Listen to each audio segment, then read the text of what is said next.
He writes as interestingly as he speaks, which is a big compliment. A lot of authors don't know how to speak, which is not an insult at all. It's just, it's like saying a lot of composers don't know how to sing. I mean, they're different arts. But he obviously has mastered both. His book is How Innovation Works and Why It Flourishes in Freedom. I love freedom. I love it. I subscribe to Give Me Liberty or Give Me Death deeply. That's why I don't walk around in fear. And I wanted to ask you about the economy of Britain. Has it been shattered? Yes, we are facing a big economic hole as a result of this pandemic. We were in pretty good shape before it.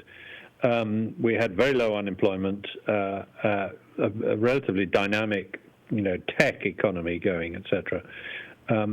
We are facing millions unemployed, and we don't even know the extent of it yet.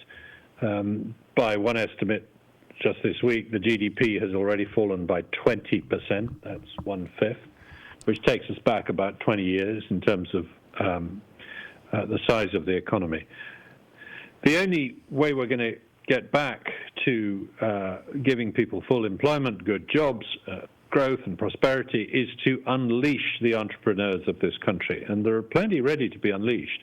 We're not going to get back that way by sort of spending a bit more government money here and there.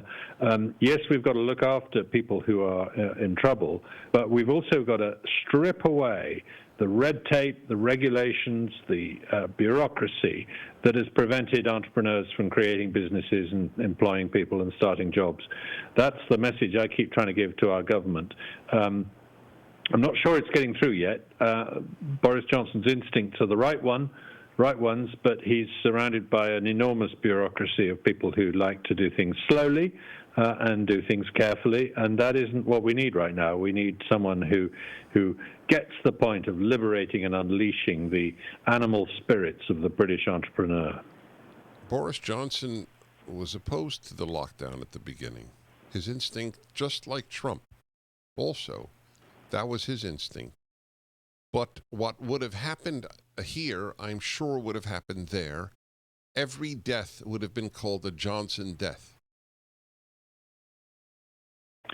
That's part of the problem, is that the politicians are taking the blame. And there was a significant scandal in this country, which was very similar to what happened in New York, which was that a lot of the deaths occurred in hospitals and care homes. And they occurred because the virus got into the care homes and hospitals, and the people in them were not only not given sufficient personal protective equipment, but they were not tested enough, and they were also encouraged to return patients from hospitals to care homes to make room for the expected arrival of sick people with COVID-19.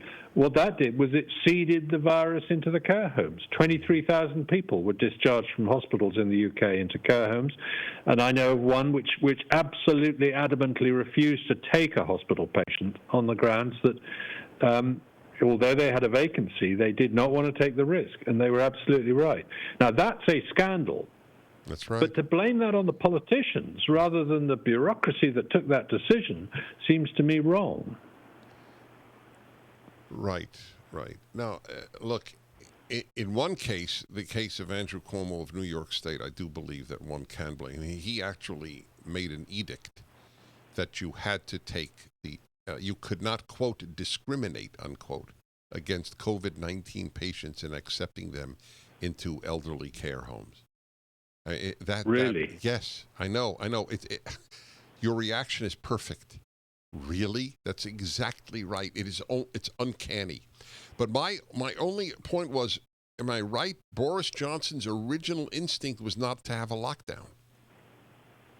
Yeah, no, Boris Johnson wanted to do as much as possible voluntarily, and then around the middle of March, a proposal was, a forecast was produced by Imperial College London based on a model. Right. Yeah, exactly. Well, I think it was 500,000 for the UK. For the UK, and it was 2 million for 2 us. million Yes, in the US. Exactly. Mm-hmm. And so let me ask you a question. That, Forgive me. Is the UK printing money like we are? Yeah, I think so. I can't remember now, but yeah, quantitative easing. Yeah, there was some extra done of that, and that will add to. Well, in some ways, I hope it feeds through into inflation because that will be a way of getting the debt down eventually. But it'll be very brutal if it does for a lot of people. Yes. One final question: do you call yourself a conservative? I'm in I the don't mean by Conservative party. Party. I mean philosophically. Oh, okay. Yeah, no, I'm a conservative with a big C, but no, I don't call myself a conservative philosophically. I call myself a classical liberal or a libertarian. I'm someone who just thinks that the more free we make people and the less we wrap them up in bureaucracy, the better off they'll be. That doesn't really, because I'm very in favor of innovation and change and that kind of thing. So I'm not a conservative in the sense of not wanting the world to change. I want the world to change a lot. Right. But right now, and you're totally free to differ with me. I always tell that to guests. But right now, I don't see very big difference between a classical liberal and a conservative, at least not in America. That's right. I mean, I think, there's no doubt that if you are on the side of liberty, if your instinct is people should be as free as possible to make their own mistakes and to make their own opportunities, then you are more at home in the Conservative Party in the UK than in any other party. Right. The paternalist, everybody must do what they're told instinct is much stronger in the Labour Party and the so-called Liberal Party. So are the Ridleys of the UK increasing or decreasing? Yeah, I thought you meant, am I having lots of babies? No, that's very funny. When I asked it, I thought, is he taking me literally? Are the Ridley thinking types increasing? Well, you know what it's like. The media makes out that what everybody wants is sort of more spending, more taxing for 5 years, and then or 4 years. And every 4 years you get a glimpse of what the public really thinks. And in December we had an election. That's right. And in that election, Boris Johnson said, I want to liberate people to do what they want. I want to unleash Britain's potential. I want to leave the European Union. I want to free us up. And he got a huge landslide victory. Matt Ridley, it is a joy to talk to you, which is the only reason I keep talking to you. His book is superb. How Innovation Works. He's for Freedom. Thank you, Matt Ridley. I return momentarily.